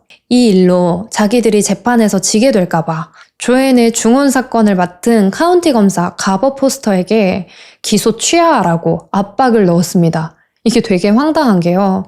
사실 여부가 더 중요하지 무조건 자기들이 이기려고 다른 검사한테 기소 취하하라고 하는 게 말이 되나요? 이 말투가 상당히 강압적이고 무례했대요. 가버 포스터 검사는 나중에 인터뷰에서 그들이 기소를 포기하라는 식으로 압박했고 검사의 재량권을 이렇게 대놓고 흔드는 경우는 처음이었다고 말했습니다. 검찰들의 이런 노력에도 불구하고 결국 조앤은 중혼 유죄를 인정하고 5년간의 무감독 보호감찰 처분을 받게 됐어요. 중혼이 인정됐기 때문에 마틴과의 결혼은 법적으로 무효가 됐습니다. 재판을 준비하는 과정에서 탐정 메리 마틴스는 계속해서 조앤에 대해서 조사했어요. 그리고 또 하나 충격적인 사실을 알게 됩니다. 조앤이 첫 번째 남편과 사별했다고 했잖아요. 첫 번째 남편이 벌목사고로 목이 잘려서 죽었다고. 처음에 마틴 만났을 때 울면서 막 말했었는데 엘리아의 친아빠 마이클 애킨스가 멀쩡하게 살아있었던 거예요. 아니 심지어 목도 아무런 상처도 없이 멀쩡했습니다. 마이클은 조앤이 엘리아를 낳고 나서 얼마 안 있어서 떠나버렸고 그 이후로 한 번도 엘리아를 못 봤다고 해요. 조앤이 어디에서 사는지 뭐하고 사는지 알 수 없었다고. 그리고 조앤은 엄청 폭력적이었는데 마이클이 얼굴을 몇 번이나 주먹으로 맞은 적이 있다고 합니다. 마지막에 마이클은 제가 뭐라고 해야 될까요? 그 여자는 그냥 악마입니다 라고 말했어요. 마틴의 군사재판은 계속 미뤄져서 2015년 12월로 확정됐고요. 이 시점에는 조앤에게도 새로운 남자친구 윌리엄 스톡스가 있었습니다. 11월 4일 목격자들의 증언에 따르면 켈빈이 이날 조앤이 일하고 있는 식당으로 찾아갔다고 해요. 그리고 두 사람이 막 언성을 높이면서 심한 말싸움을 하는 걸 봤는데 무슨 이유로 다툰 건지는 밝혀지지 않았어요. 어쨌든 조앤과 켈빈은 이날 크게 싸웠습니다. 11월 18일 수요일 아침, 이날은 타임라인의 흐름대로 설명을 해드릴게요. 간호사인 로라가 일 때문에 새벽 일찍 집에서 나선 날인데요. 집 보안 카메라에 새벽 5시 48분 로라가 나가는 모습이 찍혔습니다. 그리고 마틴의 집 옆에 켈빈과 파멜라 부부가 살고 있었잖아요. 파멜라 필립스도 이날 일찍 일어났어요. 다른 은행 두 곳에서 교육을 진행해야 돼서 오전 6시 30분쯤 집을 나섰어요. 로라의 두 자녀 오스틴과 엠마는요. 아침 7시 23분에 집을 나서서 학교에 갔습니다. 그리고 오전 9시 11분에 마틴이 포트 캠벨 기지로 출근을 해요. 그러니까 마틴이 집에 혼자 있었던 시간은 오전 7시 23분부터 9시 11분까지 약 1시간 45분 정도 혼자 있었던 거예요. 그리고 켈빈은 집에서 택배를 기다리고 있었어요. 아들 맷이 부모님의 결혼기념일 선물로 세탁기를 보냈는데요. 이 세탁기가 오전 10시부터 12시 사이에 배송될 예정이었거든요. 오전 10시 50분, 파멜라가 직장에서 열심히 일하고 있는데 계속해서 막 모르는 번호로 전화가 걸려오는 거예요. 바빠서 막 뭐야 이러면서 안 받으려고 했는데 계속 전화가 오니까 파멜라가 일하다가 전화를 받았어요. 여보세요? 아, 네. 세탁기 배송 왔는데요. 문 좀 열어주시겠어요? 아, 저희 남편 집에 있어요. 문을 안 열어주시는데요? 집에 안 계시는 것 같아요. 네? 집에 있을 텐데? 잠시만요. 파멜라는 전화를 끊고 곧바로 남편 켈빈에게 전화를 걸었습니다. 전화를 받지 않았어요. 집으로도 전화를 걸어봤는데 켈빈이 전화를 받지 않았습니다. 무슨 일이지? 오늘 세탁기 받는다고 집에 있기로 했는데 파멜라는 켈빈과 연락이 되지 않아서 너무 답답했어요. 오후 1시 30분 켈빈의 친한 친구 말린 라록이 이 집으로 전화를 걸었습니다. 말린 라록이 강아지를 너무 좋아하는데 최근에 켈빈네 강아지가 아프다는 이야기를 들어서 그 소식도 들을 겸 심심해서 전화를 걸었다고 해요. 역시나 켈빈이 전화를 받지 않았고 마당에서 일하고 있나? 직접 집으로 가지 뭐. 하면서 찾아갑니다. 오후 2시, 말리는 산책할 겸 딸을 데리고 걸어서 켈빈네 집으로 갔어요. 이 켈빈이 당연히 마당에서 막 마당 일을 하고 있을 줄 알았는데 도착하니까 켈빈네 집 현관이 너무 활짝 열려 있는 거예요. 근데 이 집 사람들은 평소에 문을 꼭꼭 닫아놓고 다녔거든요. 그래서 이때부터 이상한 느낌이 들었다고 합니다. 말리는 문을 두드리면서 켈빈을 불렀는데 아무런 대답이 없었고 그냥 들어가 볼까? 하다가 아니야 별일 있겠어? 바쁜가 보지 하고 집으로 돌아갔습니다. 2시 34분 로라는 일을 마치고 집으로 돌아왔어요. 이때 마틴은 변호사에게 수표를 전달하고 있었고 로라에게 줄 장미꽃을 사고 평소보다 일찍 퇴근합니다. 집에 돌아와서 로라와 마틴은 저녁밥도 먹고 소파에 나란히 앉아서 함께 시간을 보냈어요. 이날이 두 사람이 만난 지 3년째 되는 날이었다고 해요. 로라의 아이들은 학교가 끝나고 집에 들렸다가 다시 밖으로 나갔어요. 오후 5시 은행에 있는 파멜라는 답답함을 넘어서 불안함을 느끼기 시작했습니다. 살면서 이렇게까지 남편과 연락이 안 된 적이 없었기 때문에 도대체 무슨 일이 생긴 걸까 걱정스러웠어요. 그래서 옆집에 사는 에드 댄서러에게 연락해서 오늘 켈빈 나가는 거 봤어요? 라고 물어봤어요. 에드는 오늘 하루 종일 나갔다 이제 들어와서 별로 특별한 건 못 봤는데 별일 없는지 지금부터 내가 계속 창문 너머로 지켜보겠다 이렇게 말했습니다. 그리고 파멜라는 퇴근하자마자 서둘러서 막 집에 돌아왔어요. 집 어디에서도 켈빈이 보이지 않았습니다. 아니 도대체 이 인간이 어딜 간 거야 이러면서 집을 둘러보는데 이 집 전화 자동응답기에 말린이 남긴 메시지가 있었어요. 파멜라는 바로 말린에게 전화를 겁니다. 말린, 오늘 우리 켈빈 봤어요? 말린이 아니, 아까 전화를 안 받아서 내가 집에 들렸는데 현관문이 활짝 열려 있었어. 파멜라는 켈빈이 사라졌다고 식탁 위에 지갑, 열쇠 다 그대로 있다 그러더니 갑자기 파멜라가 잠깐만 끊지 말아봐요. 뭐지? 그리고 잠깐의 정적이 흘렀어요. 말린은 수화기에 귀를 꼭 대고 무슨 일인지 최대한 귀를 기울였습니다. 근데 파멜라가 이러더니 전화가 끊어졌어요. 말리는 파멜라의 마지막 소리가 비명은 아니고 뭔가를 보고 놀랐을 때 내는 숨소리 같은 거라고 했습니다. 이 이상한 전화를 끊고 말리는 딸에게 켈빈네 집에 다시 한번 가봐야 될 것 같은데? 하고 오후 6시 딸을 데리고 다시 켈빈의 집에 찾아갑니다. 현관문은 여전히 활짝 열려 있었어요. 말리는 문을 두드리면서 파멜라, 켈빈 안에 있어? 계속 소리쳤는데 아무 대답이 없었습니다. 이때 말린이 문을 열고 들어가 보려고 했는데 마음속에서 본능적으로 들어가지 말자 이런 느낌이 있었어요. 그래서 다시 집으로 돌아갑니다. 집에 가서 이렇게 딱 앉아 있었어요. 근데 너무너무 이상한 거죠. 왜 전화를 그렇게 끊고 아무런 소식이 없지? 도대체 무슨 일이지? 결국 딸한테 우리 아까 그 집 다시 가보자고. 저녁 7시 1시간 만에 다시 켈빈의 집에 가는데요. 이번에는 아까와 달랐어요. 활짝 열려있던 현관문이 닫혀 있었고 집에 주차되어 있던 파멜라의 차 방향이 뒤집어져서 바꿔져 있었습니다. 이게 무슨 말이냐면 조금 전에 왔을 때는 파멜라의 차 방향이 현관 쪽을 향하고 있었는데 이번에는 반대로 세워져 있었다는 거예요. 너무 이상했지만 결국 집에 들어가지 못했고요. 말리는 다시 집으로 돌아갑니다. 저녁 11시 43분 마틴의 집 보안 카메라에는 마틴이 집 뒷문으로 나가는 모습이 찍혔어요. 이때 2번이나 나갔다 들어오는데 나중에 인터뷰에서 걔들이 하도 짖어가지고 옆마당에서 뒷마당으로 옮기러 나간 거라고 말했습니다. 이 3명의 피해자가 도대체 어떻게 죽게 된 건지, 사망 추정 시간, 그리고 경찰들이 사건을 통해서 알게 된 사실들을 짚어드릴게요.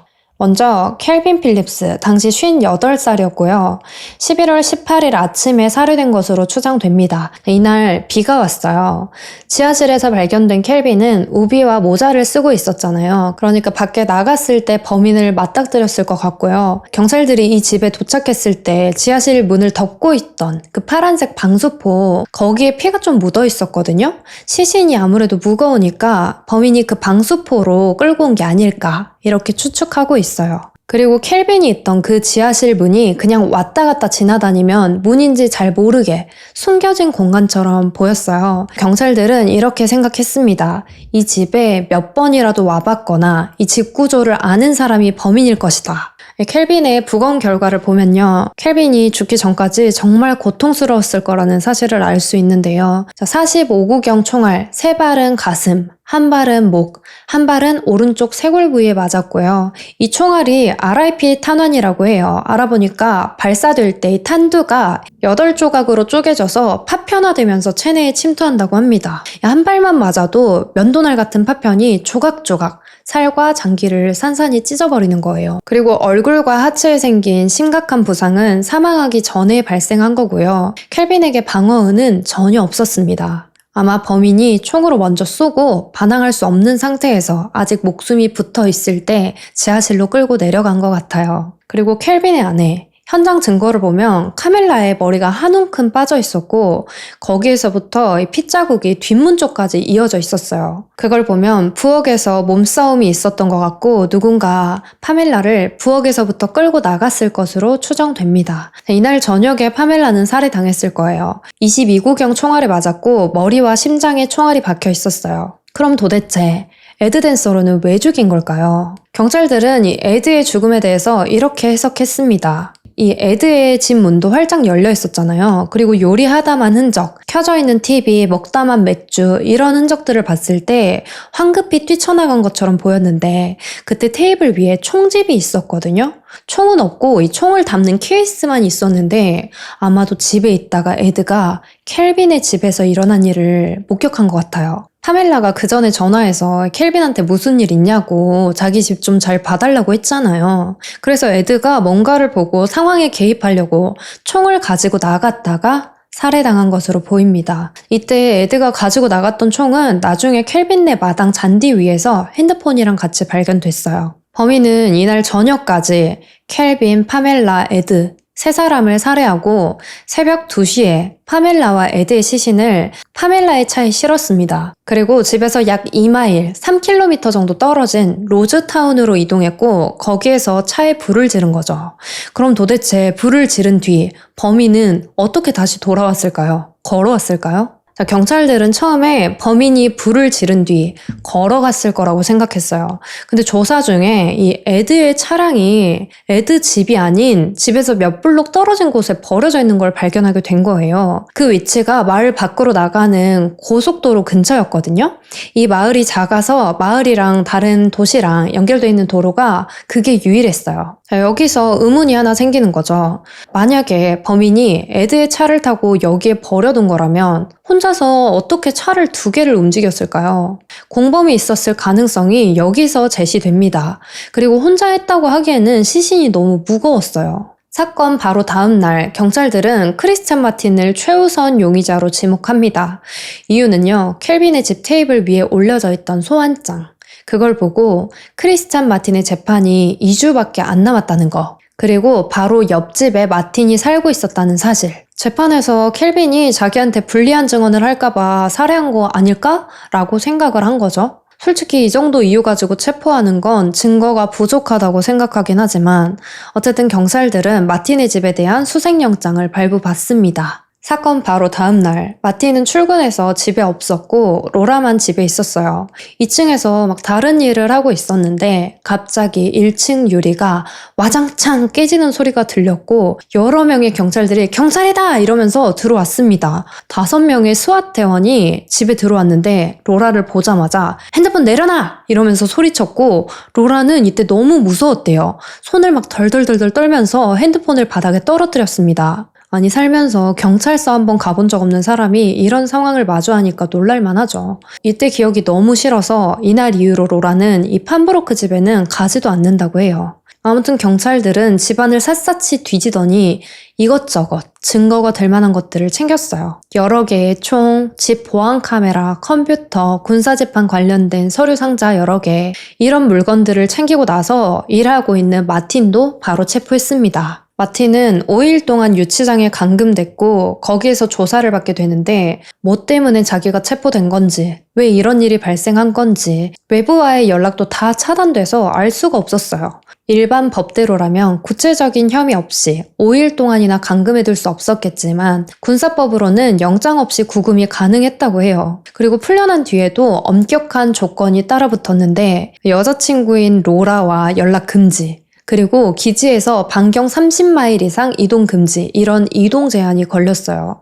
이동에 제한이 생겨서 군사재판을 준비하던 변호인을 만나기도 어려워졌고 2주 남았던 군사재판은 2016년 3월로 연기됐어요. 그리고 또 하나, 이 사건에서 잘못된 점이 있었어요. 켈빈의 집은 살해 현장이잖아요. 게다가 이 집이 워낙 넓어가지고 증거 수집에 오랜 시간이 걸릴 수밖에 없는데 사건이 일어나고 진짜 단 4일 만에 며칠 안 돼서 경찰이 이 살인 현장을 자녀들에게 돌려줬어요. 상식적으로 이 며칠 만에 모든 증거를 다 수집했다는 게 말이 안 되는 상황이었거든요. 아마 중요한 증거들을 많이 놓쳤을 거예요. 켈빈과 파멜라의 아들인 맷은 사건 이후에 부모님 집 정리를 시작했습니다. 이 집을 다시 팔든 어쩌든 정리를 해야지 내놓을 수가 있잖아요. 켈빈의 여동생 다이애나 그리고 친구 린다도 이 집 청소를 오랫동안 도왔어요. 이건 몇 달을 거쳐서 하게 될 대청소였습니다. 근데 이 과정에서 여러 가지를 발견하게 돼요. 린다가 바닥 청소를 하다가 22구경 탄환을 발견한 거예요. 경찰이 수색을 끝냈다 하고 가족들에게 집을 돌려준 건데 결국 초기 수사에 이런 걸 다 놓친 거예요. 진짜 그냥 개판으로 조사했다는 거죠. 이것뿐만 아니었어요. 다이애나가 현관 옆에 있는 붙박이 책장 맨 위에서 군번줄을 발견합니다. 다이애나는 이게 자기 오빠 켈빈 건 줄 알고 소중하게 맷에게 건넸어요. 근데 맷이 그걸 보고 이모, 이거 우리 아빠 군번줄 아니야. 군번줄에는 킷 마틴이라고 써 있었습니다. 나중에 설명하겠지만 솔직히 군번줄 발견은 너무나도 이상한 발견이었어요. 그리고 5개월 뒤 또 다른 핵심 증거가 마당에서 발견됩니다. 이번에도 다이애나가 발견하는데요. 뒷마당 현관에서 45구경 탄피 하나를 발견했어요. 켈빈의 시신이 발견된 지하실 문에서 몇 걸음도 안 되는 거리였어요. 이 정도면 경찰들이 애초에 사건 현장을 꼼꼼히 조사할 생각이 없었던 게 아닐까, 이런 의문이 드네요. 2015년 12월 31일, 이건 살인사건이 발생하고 몇 주 후에 있었던 일인데요.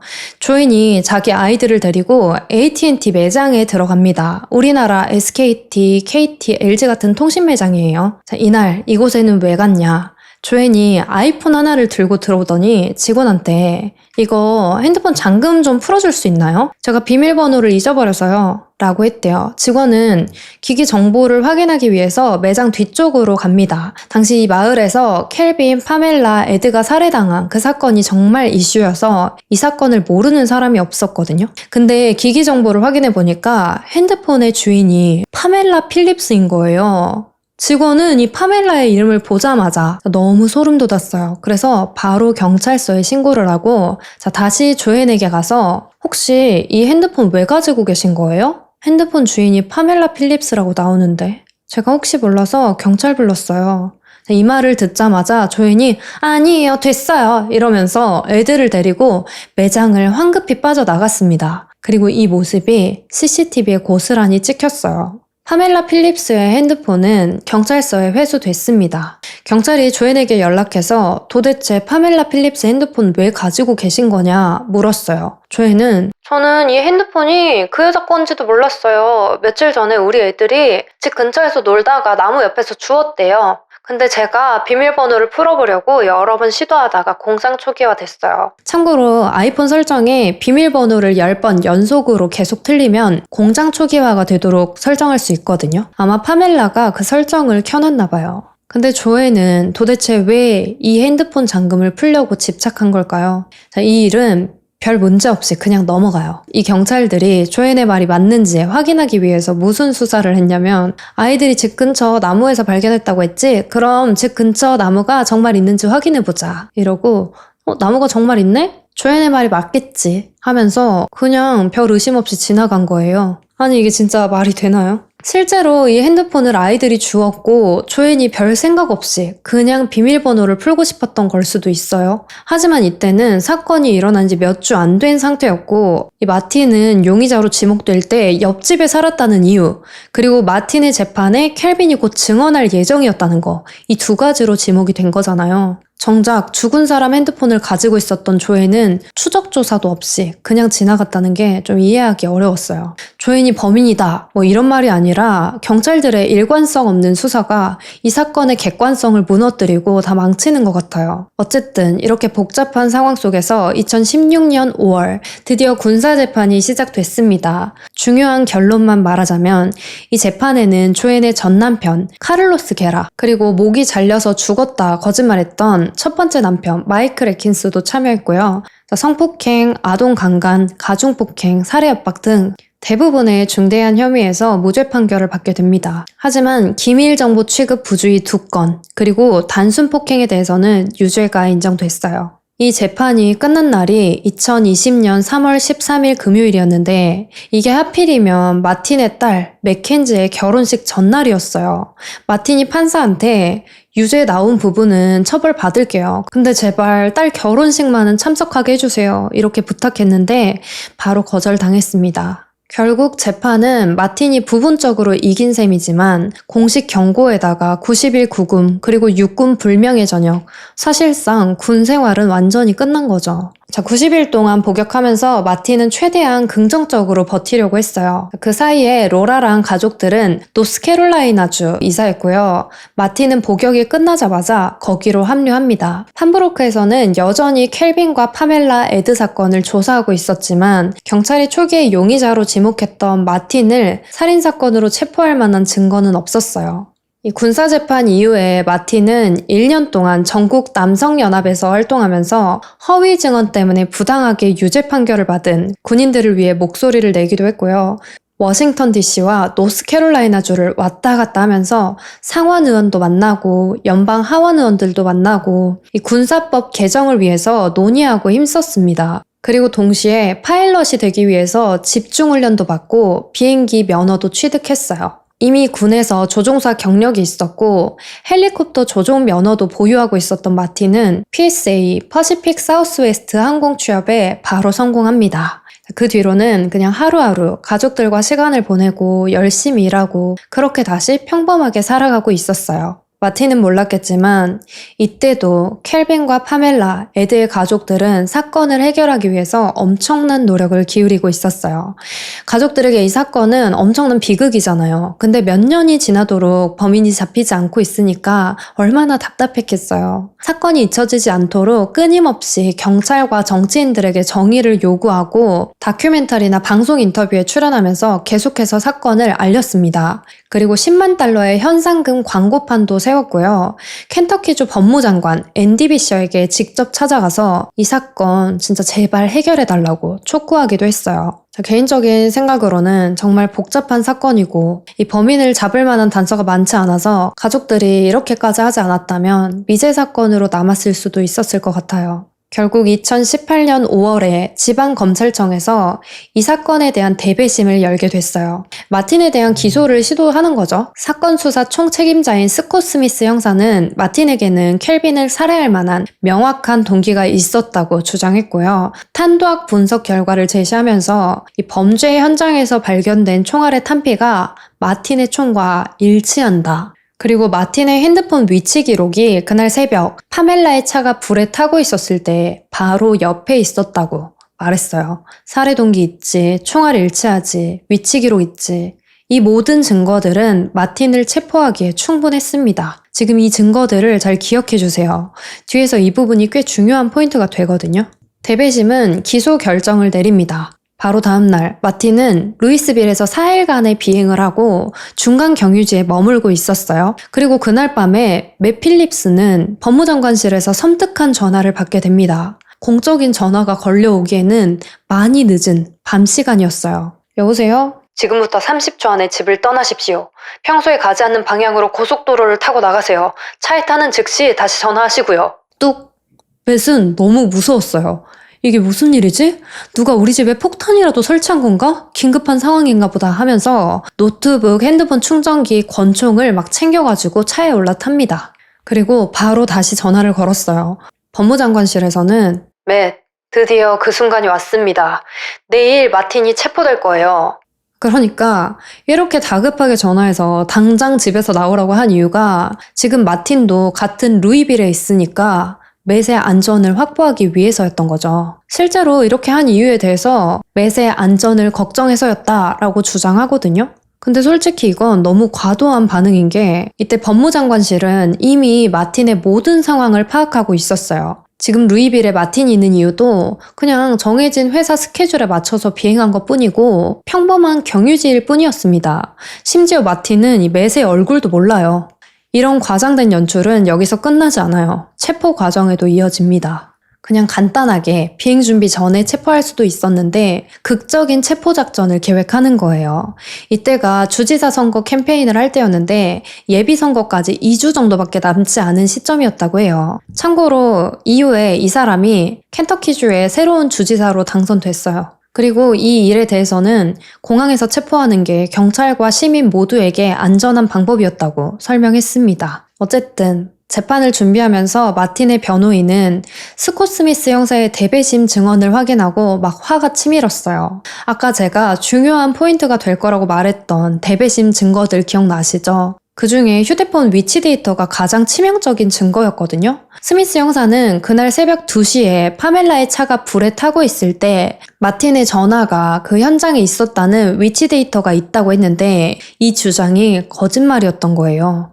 마틴의 변호 측은 데이터 전문가를 불러서 기록을 상세하게 분석하게 했고 그걸 보고서로 작성했어요. 전문가가 뭐라고 했냐면 제가 검토한 자료에 따르면 스미스 중위의 대배심 증언은 실제 데이터와 모순되고 그를 반박하는 증거를 의도적으로 누락하고 있습니다.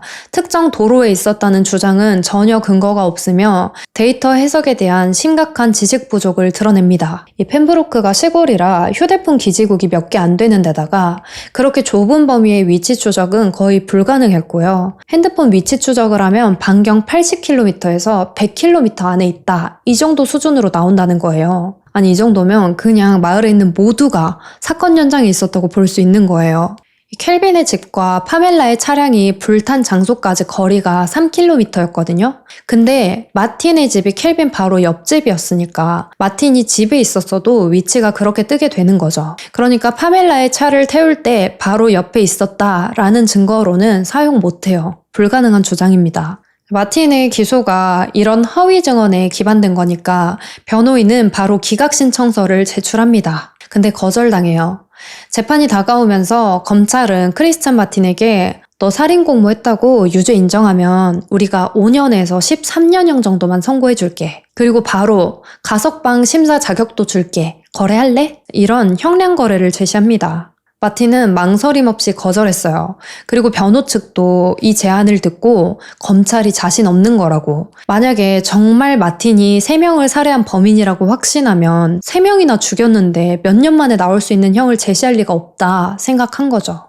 2021년 6월 길고 긴 시간 끝에 드디어 재판이 시작됐습니다.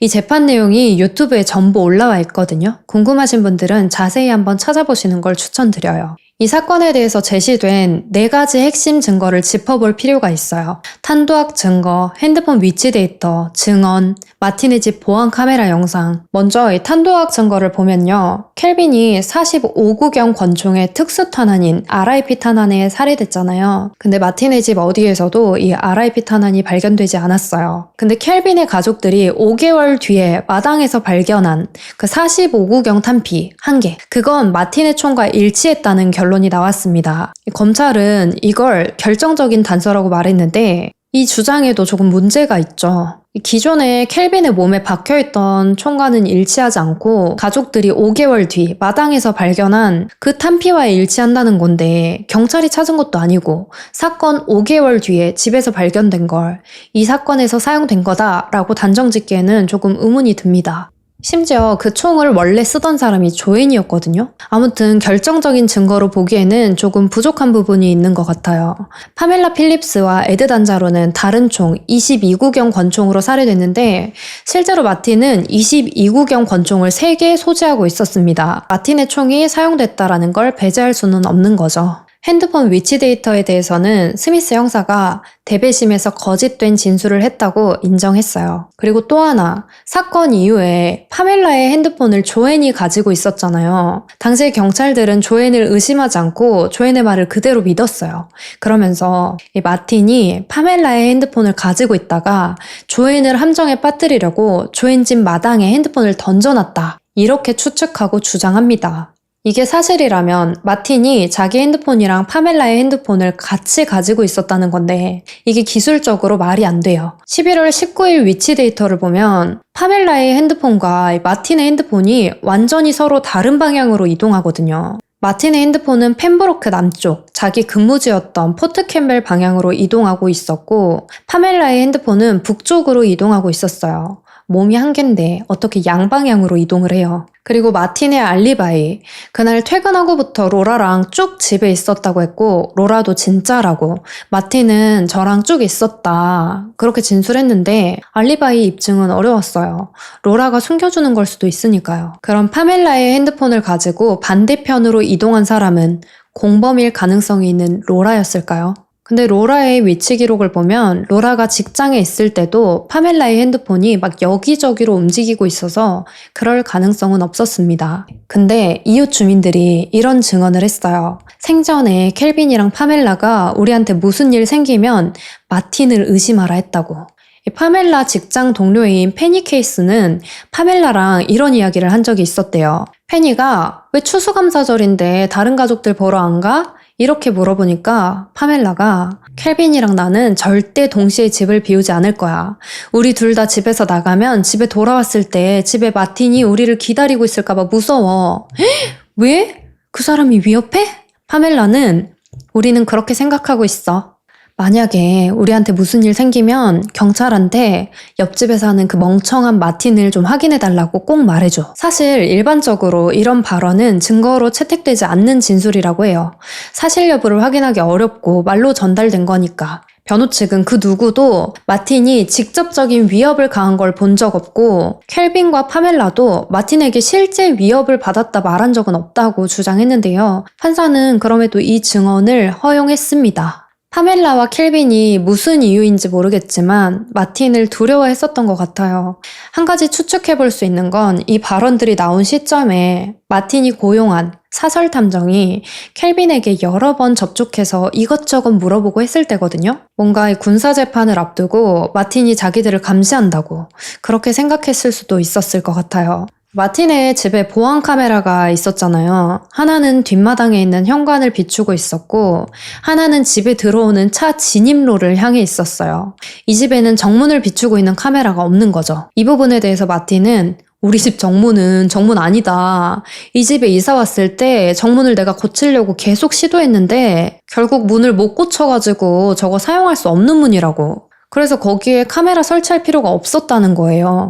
실제로 로라 그리고 자녀들, 이 집에 드나들었던 사람들은 마틴의 집 정문을 사용하지 않았어요. 근데 여기서 조금 이상한 부분은 차 진입로를 비추고 있던 그 보안 카메라가 사건 당일에는 작동하지 않았습니다. 카메라 연결선이 절단되어 있었어요. 마틴은 진짜 내가 연결선 자른 적 없고 누가 그랬는지 모르겠다 말했지만 이건 끝내 입증되지 않았습니다. 그러니까 사건 당일에는 뒷마당 현관을 비추는 보안 카메라만 작동한 거예요. 이날 카메라에 찍힌 타임라인을 살펴볼게요. 마틴이 집에 혼자 있던 시간은 오전 7시 23분부터 9시 11분이에요. 이게 마틴이 범행할 수 있었던 시간대인 거죠. 그리고 켈빈의 살해 추정 시간은 오전 6시 30분부터 10시 50분이죠. 근데 그 시간 동안 마틴이 집을 나가는 장면은 보안 카메라에 찍히지 않았어요. 이날 처음으로 마틴이 카메라에 찍힌 시간은 오전 9시 11분 출근하는 장면이었습니다. 그리고 파멜라의 살해 추정 시간인 오후 5시 30분, 에드도 비슷한 시간에 살해된 걸로 추정되는데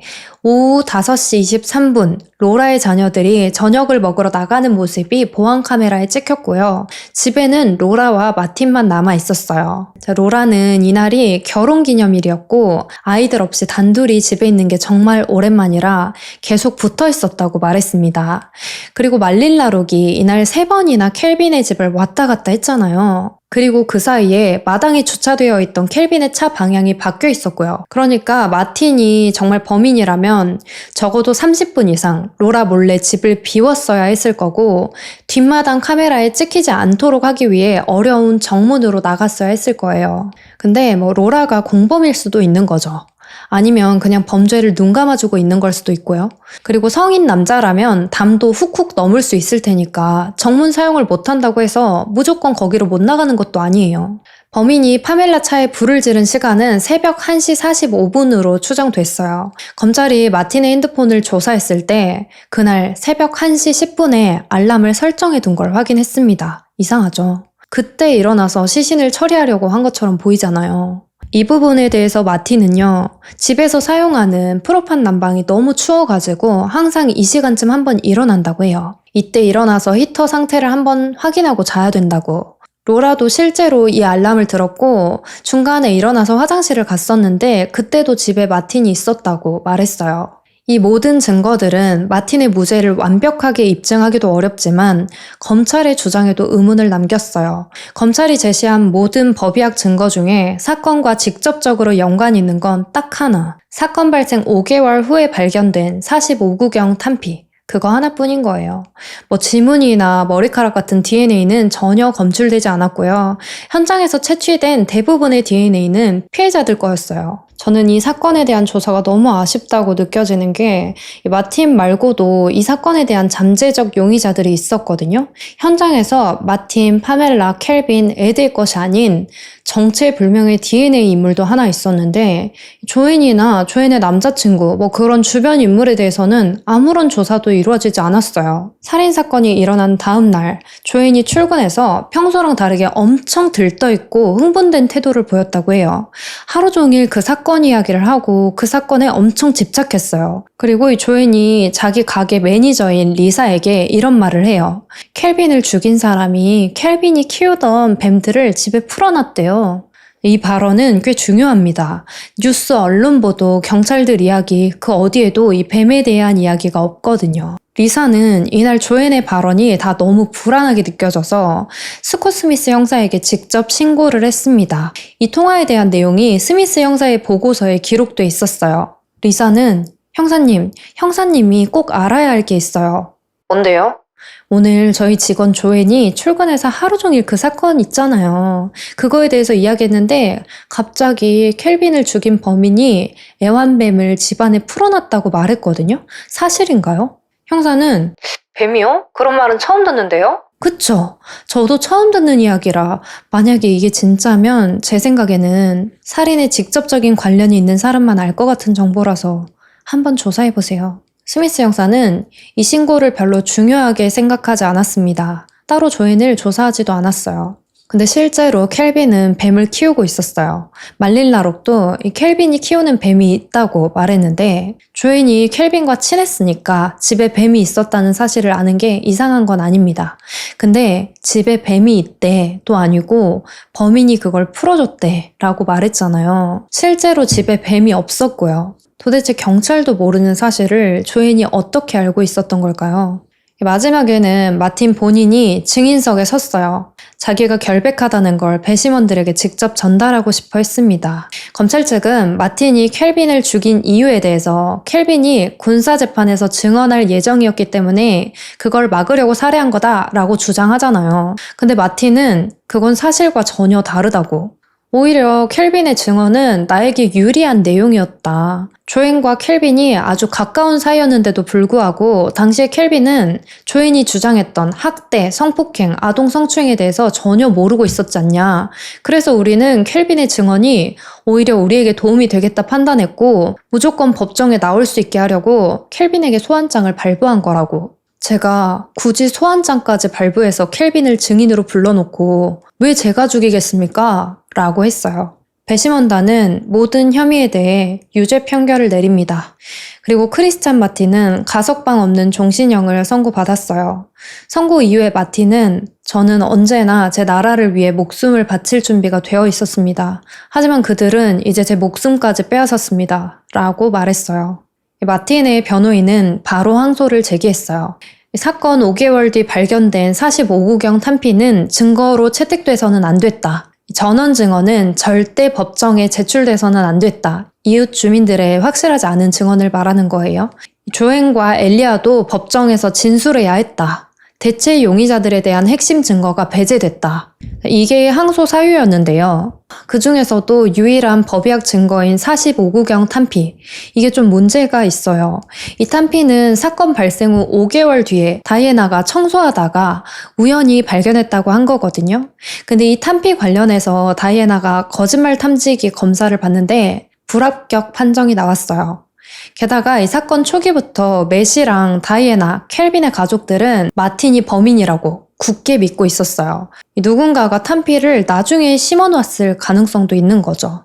그리고 이 집에 보안 카메라 영상도 있는데 다이애나가 현관 데크에서 거의 13분 동안 막 무릎 꿇고 여기저기 살펴보면서 탄피를 찾는 모습이 찍혀 있었어요. 그러니까 우연히 청소하다 발견한 건 아니었습니다. 켄터키주 대법원은 마틴의 항소를 설득력이 부족하다면서 기각했습니다. 그리고 2023년 말 새로운 증거가 하나 등장해요. 스콧 스미스 형사는 이 증거가 마틴의 유죄를 더 확실하게 만들어줄 증거라고 말했어요. 마틴이 교도소에서 여동생과 통화를 합니다. 노스캐롤라이나 집 계단에 보면 내가 상자를 하나 숨겨놨거든? 그거 집 팔리기 전에 꼭 찾아놔야 돼. 가서 그것 좀 찾아놔줘.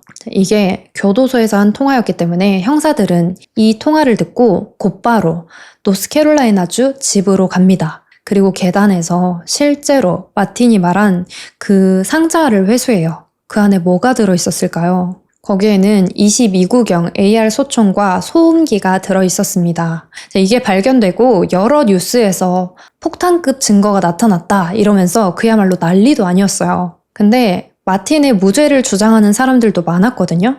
이 사건에 대한 책도 있는데 그 책을 쓴 저자 에밀리오 코르세티는 처음부터 마틴의 무죄를 주장해온 사람 중에 한 명입니다. 참고로 이 사람은 마틴과 아무런 관련이 없는 사람이에요. 마틴 사건을 접하고 나서 문제가 있다고 생각해서 꾸준히 자기 블로그에 글을 올렸었고 많은 사람들과 인터뷰하고 사건을 정말 미친 듯이 파헤쳐 왔습니다. 이 책을 보면 모든 자료 출처가 확실하고 사실 기반으로 정확한 내용을 전달하고 있어요. 물론 자기 편견이나 의견도 제시되긴 했지만요. 검찰은 재판 당시에 우리가 파멜라와 애들을 살해할 때 쓰인 22구경 총을 확보하고 있다고 확신했었거든요. 근데 이제 와서 이번에 발견된 총기가 진짜 살인에 사용된 총입니다 라고 말하면 기존의 재판에서 증거로 제시한 내용이 확신 없는 상태에서 주장했다는 얘기가 되겠죠. 게다가 살인에 45구경 총과 22구경 총이 사용됐는데 마틴이 범인이라면 하나는 계단 아래에, 하나는 금고에 굳이 번거롭게 나눠서 둘 필요가 있었을까요?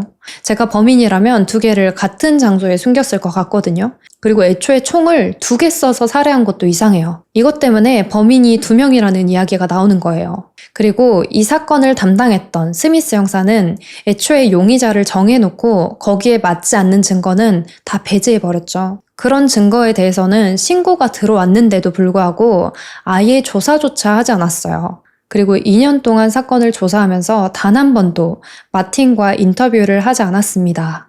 용의자를 신문하는 건 당연한 절차 아니에요? 그리고 또 스미스 형사는 다른 사건에서 켄터키주 경찰관들과 함께 증거를 조작하고 피의자들에게 유리한 정보를 은폐했다라는 혐의로 민사소송 중에 있었어요. 그러니까 이런 조사 패턴이 과거에도 계속 있었다는 거겠죠. 그리고 켈빈의 자녀가 집에서 발견했다는 그 군번줄, 이건 확실히 이상한 발견이었어요.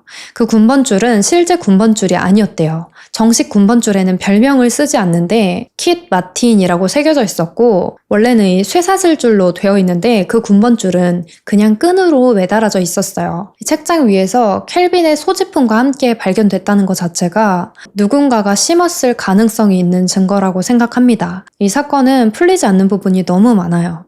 조앤이 파멜라의 핸드폰을 가지고 있었던 이유, 비밀번호를 풀려고 했던 이유, 그리고 파멜라와 켈빈, 에드가 죽은 이유도요. 도대체 누가, 왜, 무슨 이유로 이 사람들을 죽인 건지 아무것도 이해가 가지 않습니다. 어쨌든 정말 너무 평범한 하루였잖아요. 무고하게 죽은 켈빈과 파멜라 그리고 에드가 정말 너무 안타깝고 가족들을 잃고 이유도 모르고 그 살해 현장을 청소하면서 답답하게 하루하루 보냈을 이 남은 유족들을 생각해보면 그것도 너무 마음이 아픈 것 같아요. 지금도 저는 마틴이 이 사건의 진짜 범인인지 아닌지 확신이 없습니다. 현재 마틴은 종신형을 선고받고 감옥에 있지만 합리적인 의심을 넘어설 만큼의 증거는 부족했다고 생각합니다. 사건 초기부터 더 철저하고 체계적이고 객관적인 조사가 있었다면 더 좋았을 것 같아요. 오늘 제가 준비한 이야기는 여기까지입니다. 며칠 내내 이 사건만 들여다봤어요. 사실 더 많은 세부사항이 있었지만 정말 너무 길어질 것 같아서 나름대로 줄였는데 그래도 영상이 많이 길어진 것 같아요. 오늘 끝까지 시청해주셔서 정말 너무너무 감사드리고 저는 다음 이야기로 또 돌아올게요. 그때까지 모두 안전하세요.